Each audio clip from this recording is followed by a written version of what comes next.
I basically went from barista to a top $1 million producing real estate agent in just a short period of time. I see you guys all the time on Instagram, and you guys are working out, and you're living as if the two of you are in your 20s and not like him in his 70s. A lot of it is about the mindset. We don't behave like we're 55 and 71. No, not at all. There's people out there thinking, how do you do that? Spirituality and capitalism belong together. Those thoughts, those feelings, that comes from something bigger than I am.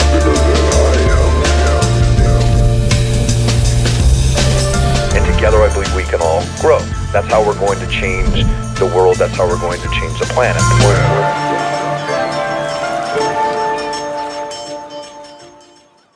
All right, so today I'm joined by JaLynn Manser, and we're going to be talking about going from barista to millionaire. That's going to be a fun story to talk about today. I appreciate you coming out. Yeah, thanks for having me, Dalton. I'm super excited to be here. You know, you've got that ball of energy about you since the moment I met you when we were both doing that course on getting certified for AI, right? When we were in Salt Lake City where I met you. You live here in Arizona, which is where our studio's at. So I thought, man, if I could have that ball of energy here in the studio, what we can capture on camera is going to be amazing. What led you and your husband to go learn about AI? I mean, this is not something that you have a whole lot of experience on, but I just was thinking about it. I'm like, what led you there to want to explore that? Because I do feel like that's a trait of someone that is a millionaire. I like shiny objects. Let's just keep it real. Let's be frank here. I like anytime I see a new idea or a new thing, I'm like, I want to go try it out. I want to go learn that. I have a thirst for knowledge. I want to know how to do everything. I know it doesn't always make sense, but that's just my personality. I love that. Yeah, it's that curiosity in you, right? And I remember the moment I met you, I was like, wow, that woman has such a light about her. But when I got to know you a little bit more, I was like, man, but you came from a lot of darkness at the same time to expose that light. Tell me a little bit about your past, kind of where you came from. Like, take the audience on a little bit of a journey, if you would. Oh my goodness. So thank you, by the way. I feel super light and airy, and I feel like that's my purpose here on earth, is to share that light with others. So thank you for the compliment. I'll just put it that way. But my journey is most recently as I went through a kind of a nasty divorce in 2015, and very controlling, narcissistic husband turned me into like a rubber sex Barbie doll, basically. And I ended up leaving the marriage, and I was like scared to death because I had been a stay-at-home mom for 14 years, had no job skills whatsoever because of, just being a stay-at-home mom for so long. And so I thought, well, since I don't have any job skills, I'm going to go to Starbucks and become a barista and froth lattes for a while until I figure it out. And so long story short, I basically went from barista to a top producing real estate agent, top $1 million producing real estate agent in just a short period of time. I just found that I would follow the path. I didn't really have a concrete plan. I didn't know where I was going, what I was doing. I just kind of paid attention to the signs around me. And I'm like, I think I'm supposed to go do this now. And so not everything that I have touched has been super successful, but I have found that because of my ability to follow the path, not having really seen where it's going has led to a lot of success, especially in the past 8 years in my career in real estate. So that's where I am right now. I am still doing real estate, still very successful, getting ready to start a brand new brokerage here in the state of Arizona, so I'm super excited about. So let me back it up a little bit further. So back when I was 5 years old, I had a somewhat traumatic experience in Sunday school. And I remember I was going into the Sunday school classroom, and my grandparents were up above. The adult service was upstairs. The Sunday school was downstairs. And there I was sitting at the table waiting for the Sunday school teacher to come in. And I was so excited for the class to start. And everybody was being so rowdy and loud. And I thought I would take it upon myself to quiet the class down out of respect for the teacher. I didn't understand what that word meant as a 5-year-old, but looking back. So I decided to stand up and yell at the top of my lungs, "Shut up!" I think the whole church heard me. It was really loud. So instead of the teacher thanking me for quieting the room, she put me in the corner and basically shamed me in front of the entire Sunday school class. And so from that moment on, I learned it's not okay to use my voice. It's not okay to stand up for what I think is right. It's not okay to express my feelings. So not only for a period of about 40 years, I was a complete atheist. I didn't believe in God. I thought religion was stupid. I just didn't get the whole thing. I thought I was my own power.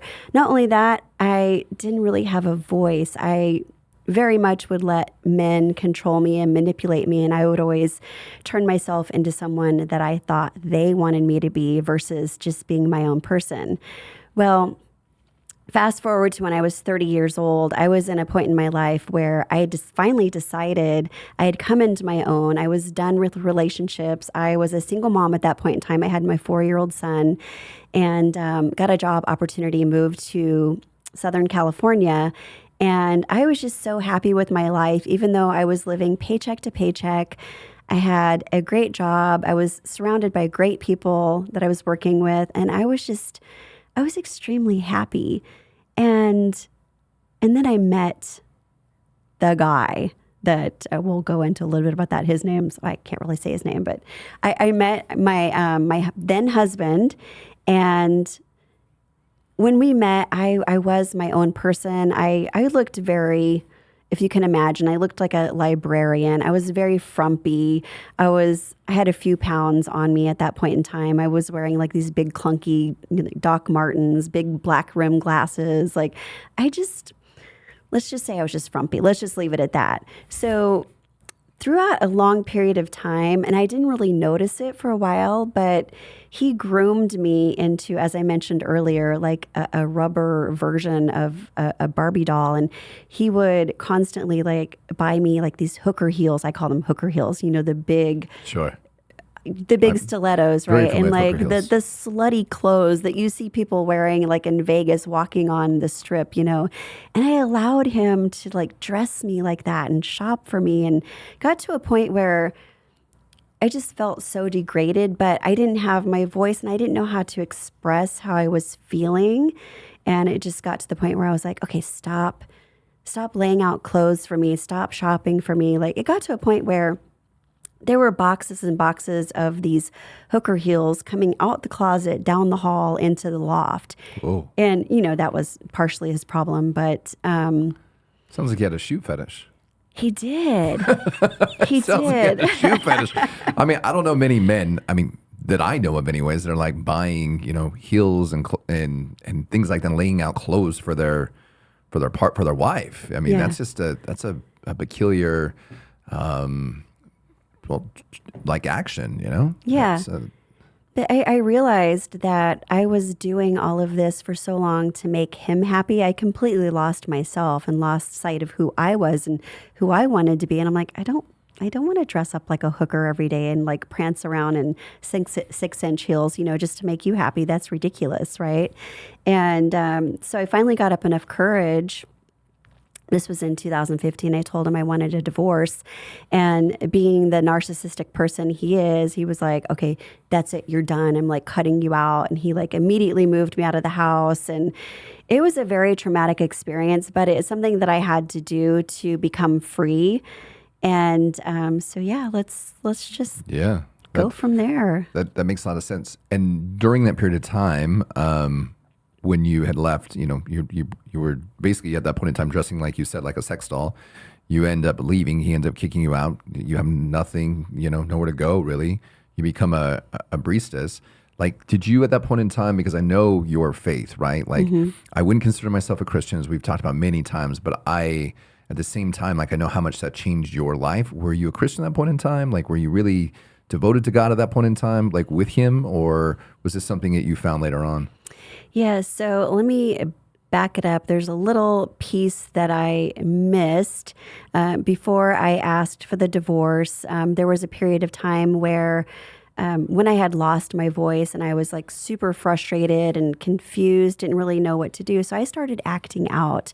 I started seeking companionship and solace in other relationships, kind of on the side. So my ex-husband took it upon himself to try and fix me.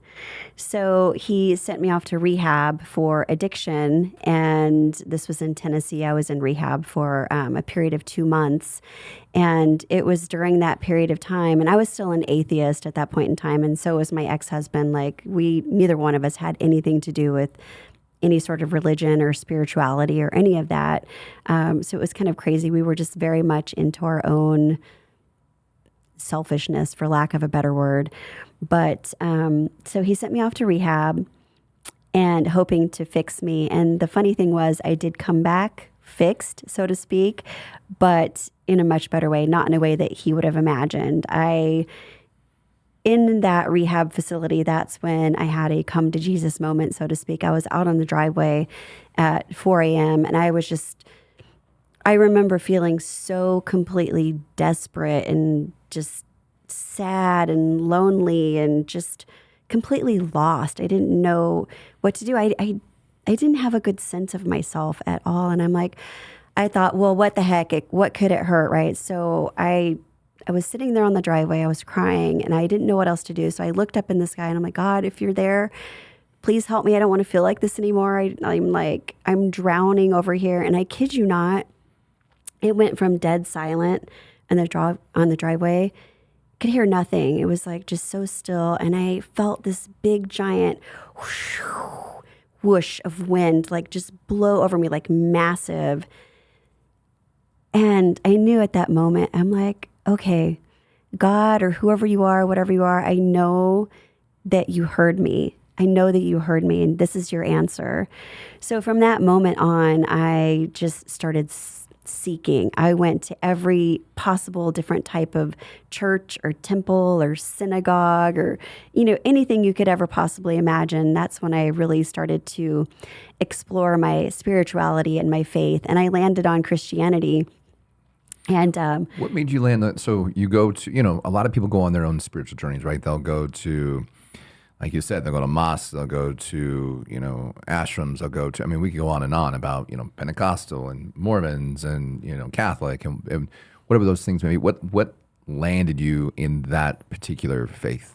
Yeah, that's a great question. So I love the principles behind Christianity. We're all about love and inclusion, and you don't have to do anything to like earn your way into heaven. You don't have to, prove it by your good works or your good deeds. We are forgiven, we are loved. And just not only that, but the church itself that I discovered, this was back in California, Saddleback Church, Pastor Rick Warren. I just felt the love, and I felt so warmed and welcomed by the community. And when we moved out here to Phoenix, we now go to CCV, Christ Church of the Valley, and it's a very sort of similar feel to, what we had at Saddleback and then consequently South Hills Church. And I don't believe that there is any right way of doing it. I think as long as you believe that, there is a greater power, you aren't the one in control of things. And I think that it's very important that, well, for me anyway, that I acknowledge that, like, hey, I'm not the one in control. Somebody else is, or something else is in control. And I think ultimately, I think that we all have the same higher power. We just have different names for it. Yeah. Yeah, I often think the same thing. So you get kicked out of the house, and then you decide to, again, you're serving coffee, you're doing these things.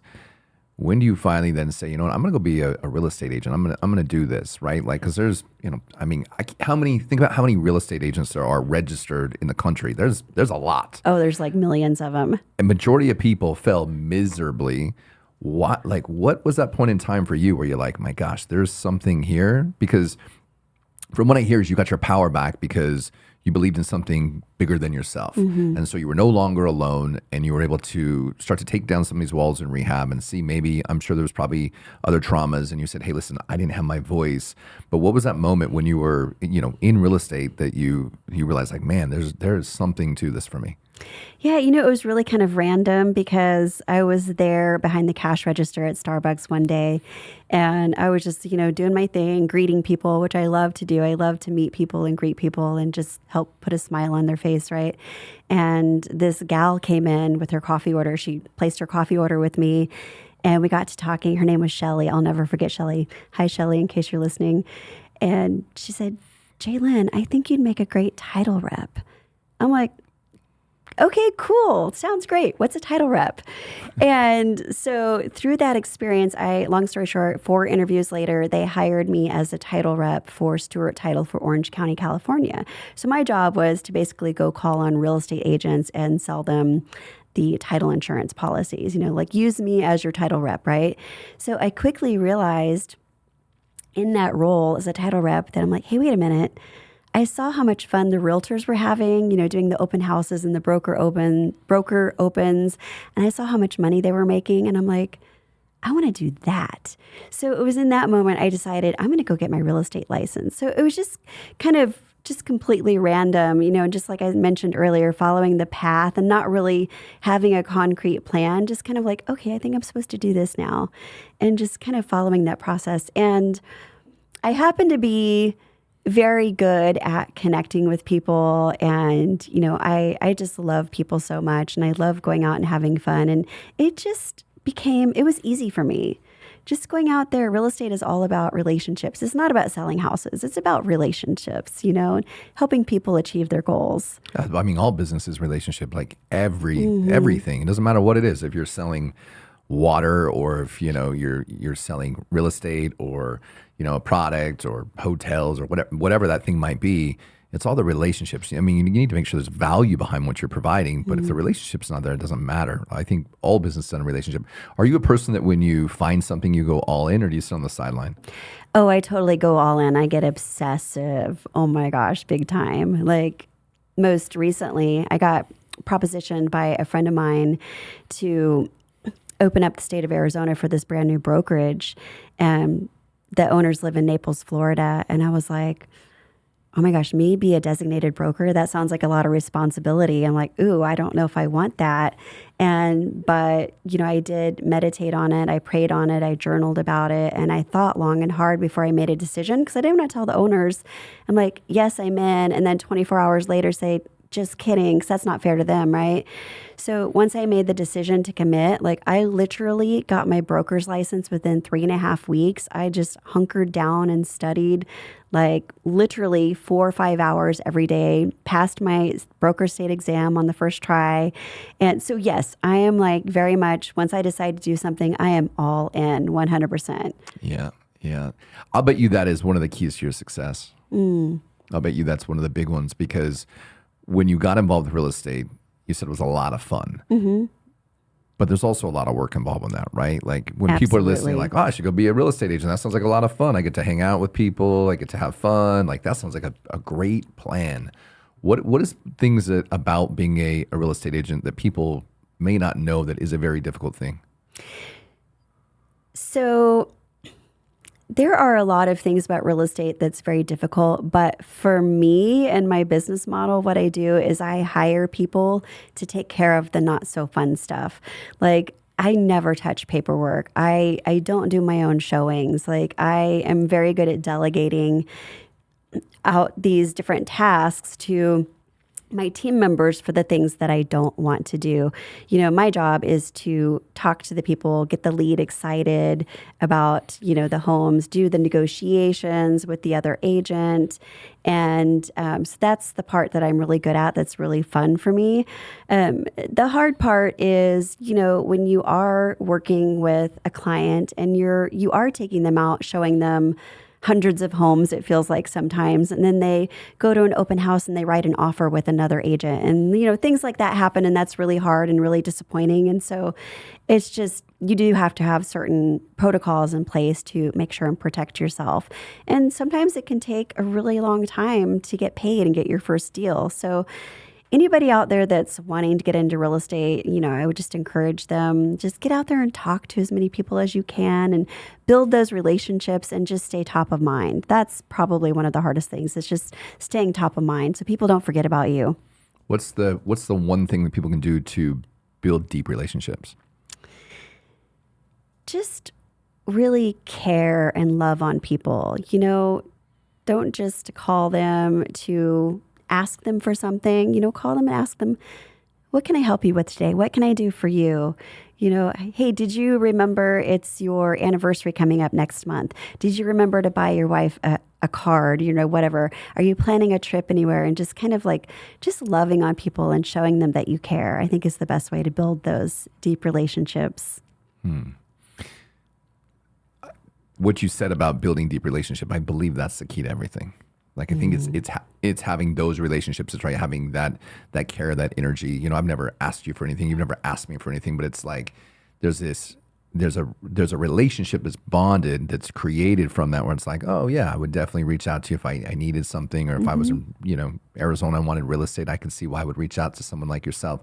So I know not too long ago that you decided that you wanted to go and you were going to be speaking, and you started prepping yourself to go on audition with Grant Cardone. Tell me how that was. I mean, I believe you got number 30 out of 3,500 people or something? Yeah, that was crazy. So it started out, my husband Kelly was doing the 10X stages training through Pat Quinn and Pete Vargas, and he was going into the different training classes, and I would just kind of like be on the sidelines. And Pat, one of the founders of the organization, he's like, JaLynn, why aren't you auditioning?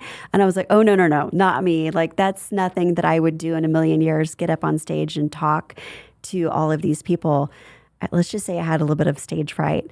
And so long story short, they encouraged me to get up and at least audition. So my husband Kelly's like, I'm going to write your speech. And it was a 1-minute talk. And the premise was Barista to Millionaire. And I had talked about, I shortened my journey basically in a 1-minute talk.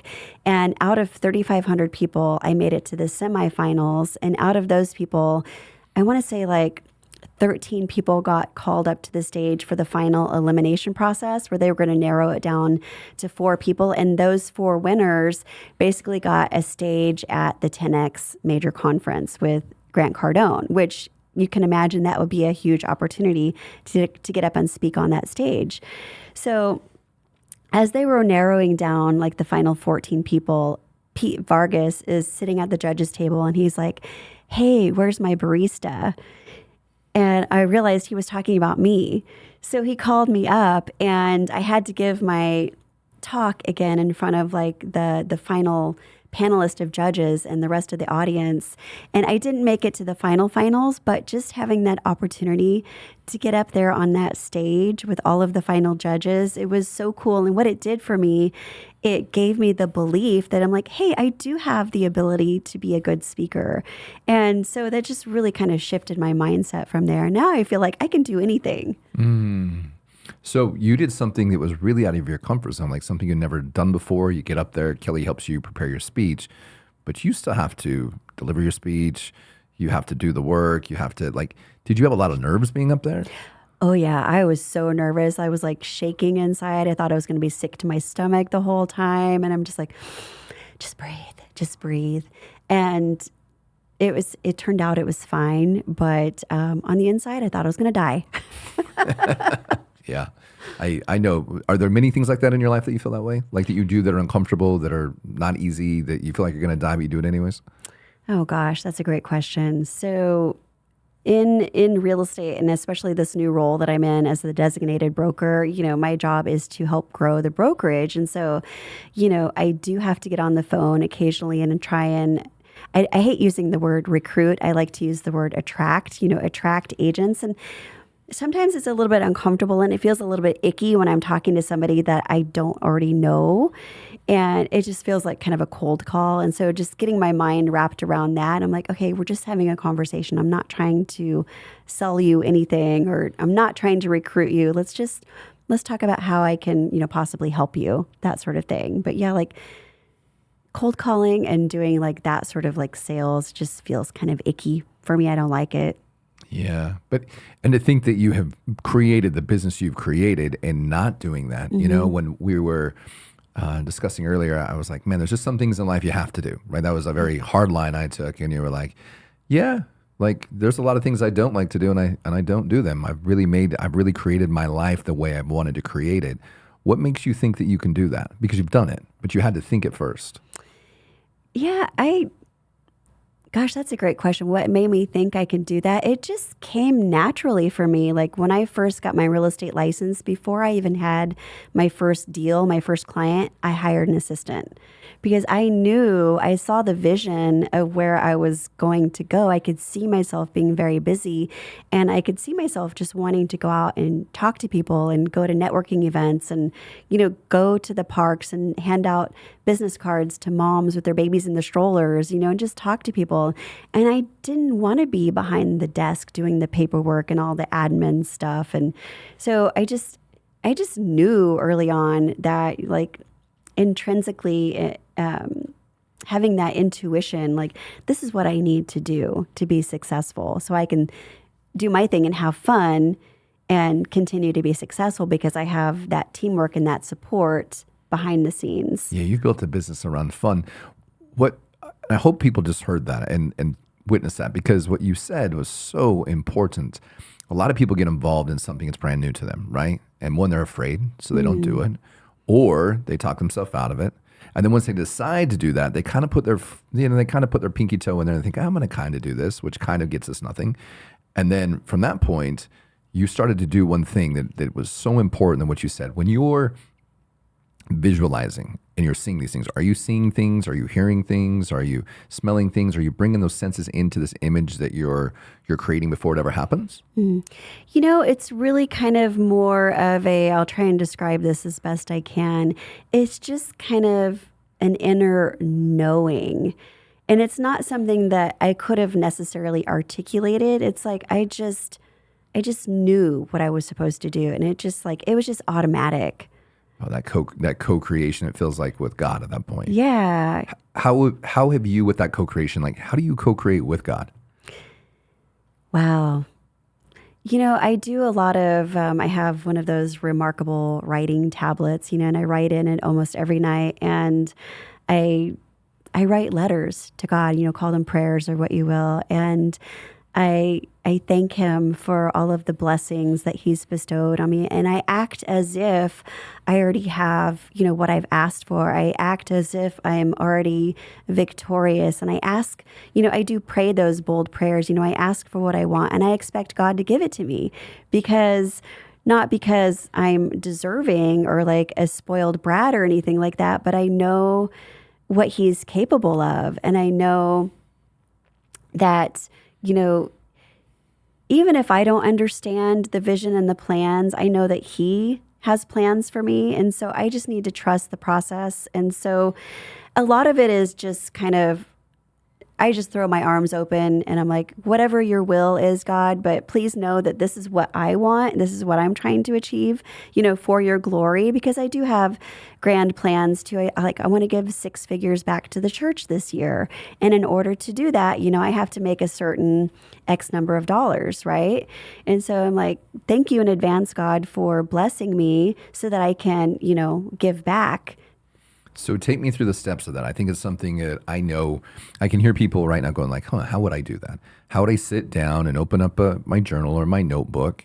Because this is something you do constantly, right? This is not something you do just occasionally or once a week or once a month. This is something that's your habit, So those habits that you're creating, which I want to get into other habits actually, but the habits that you're creating, you're visualizing your future. You're thanking the creator, God, for the things that have happened, and you're thinking them in the future for what is occurring, and you're standing in a place of knowing that it is already accomplished and done, and you're seeing it already as done, and then feeling that sensation as if that is already completed. Yes. Does that break that down fairly well? Yeah, it's very much about, a lot of people call it manifestation, attraction. It's all the same thing. Like if you can, I truly believe if you can think it and see it and feel it and visualize it.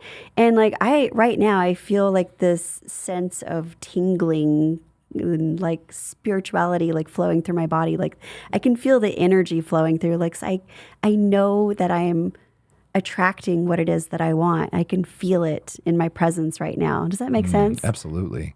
We were having a conversation about on the phone a couple days last week or so, and you had gotten into the fact that like as we start to get older, right? Because we're talking about visualization about the future and where things are going. Your husband, I believe, is what, 71. 71. Yeah. Kelly looks amazing. Yeah. Like what a incredible energy he has, and you're around him, and I see you guys all the time on Instagram or Facebook or whatever, and you guys are working out and you're living as if the two of you are in your 20s and not like him in his 70s. Tell me a little bit about that, like that mindset, right? Because a lot of people get to 70 years old or close to that and they think, my life is done, I'm gonna sit on the couch. Like there's not that like passion or curiosity for life anymore, because you hear the conversation out of a lot of older people I know, and I'm like, how was your day? And they're like, same old day, same old bullshit. Like it's like the fun, the play, the creativity, the exploration is gone. And yet I talked to the two of you when I first met you, and you're like, oh yeah, we just got back from this punk rock concert when we were in Spain, and then we're watching this band over here, and we checked out the bar a couple nights ago, and we watched this really great band that we love, and then we went over on the boat over here, we bought a place over in Malaga. Like tell me about that. Like how does somebody get to that type of mindset? Because I know that there's people out there thinking like, how do you do that? Yeah, it's really a decision to have a certain mindset. Like we refuse to get old. Like we refuse to believe that our bodies are incapable, just because we're at a certain age. We go to the gym almost every day and we do weight training, weight bearing exercises. Like we don't make excuses and think, oh, because we're getting old and we're getting arthritis and wow. And I'm like, we just don't put ourselves in that mindset. Like we are healthy, we're strong, we take care of ourselves, we eat right. We try not to drink too much. We do drink a lot of red wine because it's high-end resveratrol, which has anti-aging properties, supposedly. So not a bottle, though. A bottle doesn't do that. Right. Maybe 2 or 3. But it's just, Maybe that's the key. Red wine. Right? I think so. I think we're onto something. Maybe we should invest in that. But just really, it's about just making the decision to believe that your body is capable of so much more than, just what's around you with the social norms, right? Because we do see people that are, 20 years older than us, or maybe the same age as us, but they look like 20 years older, right? And it's because a lot of it is about the mindset and like the energy and the beliefs. Like we do behave like we're 30 years old. We don't behave like we're 55 and 71. No, not at all. I would never, like when you told me how old Kelly was, I was like, wait, what? Because he just doesn't carry himself that way at all. So you told me that you guys do weight training. What does your like morning routines look like? Like, what does your life look like that way between the two of you? Because you're both very busy people. You guys are co-creating all kinds of things. What does life look like? Yeah, absolutely. So we do have our morning routine. Like we'll get up and one of us will fix coffee for the other. And we have like the mushroom coffee, and I put coconut milk in mine. I have like this new little frother that I use. And so we have our coffee, and he reads his paper on his phone on San Diego Tribune, and I'm doing my Bible app or doing some journaling or meditation. Then we'll get up, having a healthy breakfast. It's probably, lean protein with some sort of like cabbage and eggs and something mixed in, like super high protein, like low carb. And then we'll like walk to the gym because we live in downtown Phoenix. So we walk everywhere. And so we get in probably at least 10,000 steps every day, just walking around downtown. Get to the gym, and we do have a certain set of body parts that we focus on for that particular day. Like yesterday, I worked on upper body and Kelly did legs, I think. And then we'll do maybe very limited cardio, maybe like 15, 20 minutes of cardio, but mostly like weight bearing exercises to build that muscle and help burn that fat. I'm like working on shedding a little bit more fat right now and building a little bit more muscle, but that's like pretty much our standard plan. You guys been doing that a long time, the two of you? Yeah, since we met. So we met in 2018 on St. Patrick's Day. So is that 7 years? Almost 7 years? And you guys have been doing the same routine, and that's how you guys are keeping yourselves young and moving forward in that. What do you think's up for the next 20 years for you? Like, what is it that you're looking to accomplish? Like, what's the big dream, the big goal? Wow. I mean, ultimately, outside of giving the 6 figures to the church, I do want to do something bigger here on this earth in terms of helping a lot of people. I haven't quite put my finger on that just yet, exactly what that is. But just as many people as I can help possible, I think would be my ultimate goal. And, I want to get to the pearly gates, so to speak, and have God say, well done, my faithful servant, right? You've done so much good on this earth, and good job.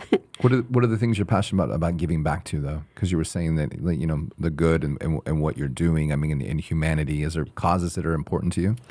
So I'm really passionate about helping women who may have been in a similar situation as me. They're going through like a really miserable marriage that they're trying to get out of, or maybe they're starting from scratch like I did, and just really not knowing what to do, not having those resources. That's something that I really feel passionate about, helping women to, put them in the right position, help guide them in the right place, whether it's in real estate or some other endeavor, because trust me, I've tried so many different things. A lot of them have been successful, some more so than others. But if I can help, guide a few women on their path to success, that would be super rewarding and fulfilling.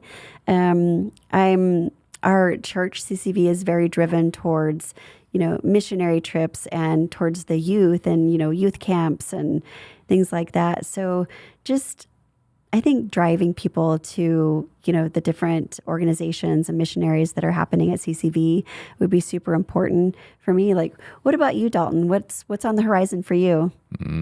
There's a lot of different things on the horizon for me, but I would say the things that I'm the most passionate about is figuring out a way that we end addiction, is working with people that are without homes, going through those things, people with PTSD, like really anything I would say that relates to trauma, right? How do we move trauma out of the way, and how do we come to a place in time of healing so that we can create enlightenment or awakening so that we can create heaven here? That's what it is for me always, is like, I know if we can get plenty of people to do their own work to raise their vibration, their frequency, then we change the whole planet. With women being the one thing that you're so passionate about, right? What do you think is holding women back the most from, what do you think are holding women back from being their most magnificent? Wow, that's a great question. I think, for me, it was a lot of fear and uncertainty and a lot of self-limiting beliefs, because of, I don't know how many women were in the same sort of relationship I was, where, they felt very controlled by their significant other. And maybe like me, they had lost their voice. And so I think a lot of it is just having that fear, like uncertainty, like not knowing what to do and not having the courage to like break free and try something else. I think there's a lot to be said with, being comfortable and being taken care of, right? Where you don't have to like worry about, trying to fend for yourself and like stress about, oh my gosh, how am I going to pay the bills? Because you have somebody taking care of you already.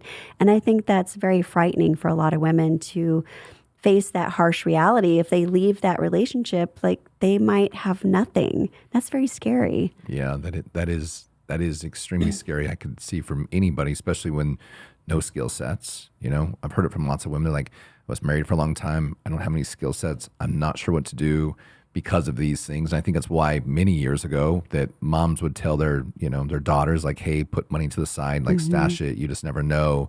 I'd hear these things. I'm like, what is that about? And then as I got to see a lot more of the wounding and the pain from women, I'm like, oh, I understand now, right? Like I get that, because at least in America, like marriage isn't something that's typically held as something sacred. It's like very easy, get a divorce, do this, do that, disposable, right? I heard recently that in the Philippines, I heard this actually today, in the Philippines, you can only get married once. There's no divorce. Like you can, like that's it, just one time. And I was like, well, this is interesting. And listening to the way that people think about that is very different than the way that we think about it. But what advice would you give to women that are in the same similar situation that you're in? And they're like, I know that I'm capable of more. I know there's something else out there, and I am petrified and fearful because I don't have that safety net. Yeah, I would just say, think about all of the people that you have been touched by in your life, or maybe you've encountered, whether it be a church or somebody at the checkout at the grocery store, or, maybe a neighbor, or maybe a neighbor's friend or something. Think about all of the people that you can just like reach out to and express your concerns and, just get ideas. There are so many resources out there for women to help you. And I'm like, heck, reach out to me. I can help you, I can help guide you. But just start putting it out there, putting out the feelers, and start stashing some money aside and, looking for those job opportunities to start making some money and, set yourself up for success. When you are ready to leave that relationship, you'll have something to go into. So you're not just like blindly leaving like I did. I do not advise that. Yeah, but sometimes you have to be thrown in the fire to be able to find out who you are, right? Right. It's kind of like what they say, burn the boats, right? Yep. It's like, that's what I did. I burned the boats. Yeah, I don't remember who the quote was, but for the audience, if you've never heard that story before, but you have, I believe it, there was a general, they're going over to attack another island, and the general says, listen, like, you're either going to like win or die. And when they get to the other side of the island, they light all the boats on fire. So there's no way, there's no escape, Right. It's that all in mentality. And then when someone chooses something to be all in, whether it's relationship, business, life, but also at the same time, when things are not healthy or not working, to be able to pivot and say, okay, like I get to heal through this, move through this, and work through this. And if I can't work through this, then I get to, move on from this. It's fascinating, your story though, like to see how far you have come in a very short period of time, like a very short period of time. What is some of the things that you do inside of your business that gives you the edge besides, and I don't mean just like your kindness, or I don't mean your relationships, even though that is an edge, because most people don't want to do that anymore. They want to use mechanics and machines and so on. But what type of marketing mechanisms are you using that helps you attract people, brings you in leads? Because leads, that's what keeps a company afloat.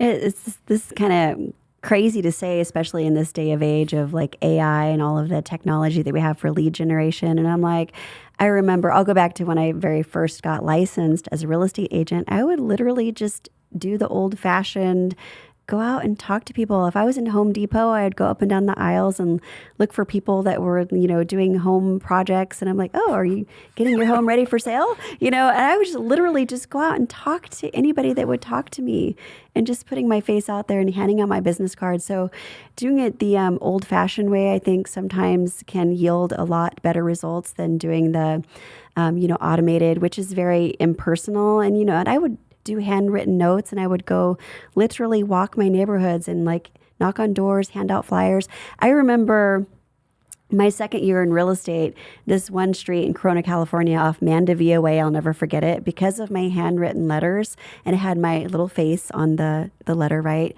I got 3 listings on the same street, literally right next door to each other. Boom, boom, boom. I was like, hey, guess who's in the neighborhood? Just for writing a letter. Yeah, just for writing a letter. So having said that,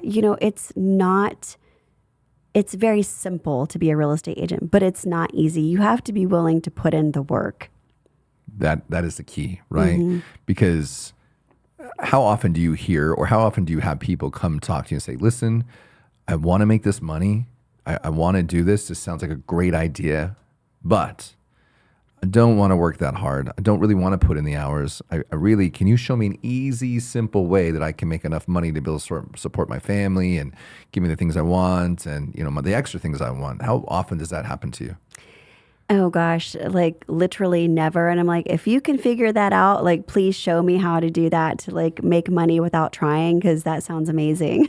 Yeah, and I think that there's just a misrepresentation of like how, there's so many books out there say, oh, 10 easy steps for real estate, or so many different books on real estate, that it is not an easy game.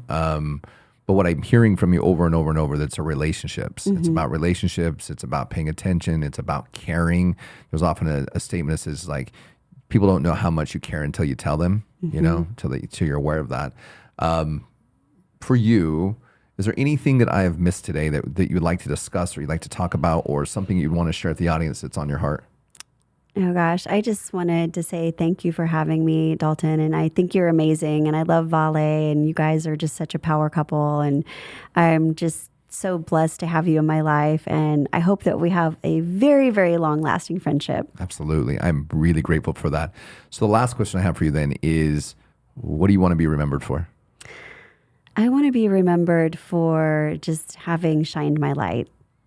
Well, you're doing a damn good job of it. So I really appreciate that. Thank you. So if people want to find anything about you, if they want to connect with you, if they want to reach out to you, if there's women that are in those situations, how do they connect with you? I am all over all the socials: YouTube, LinkedIn, Instagram, Facebook. You can look me up by JaLynn Manser. It's Manser. JaLynn is my name. Just connect with me on my socials. I'll be happy to chat with you. Excellent. Well, thank you so much for coming out. If you need to connect with you, you know how to find her. And I really, really appreciate the time. Appreciate you, Dalton. Thank you. All right, cheers.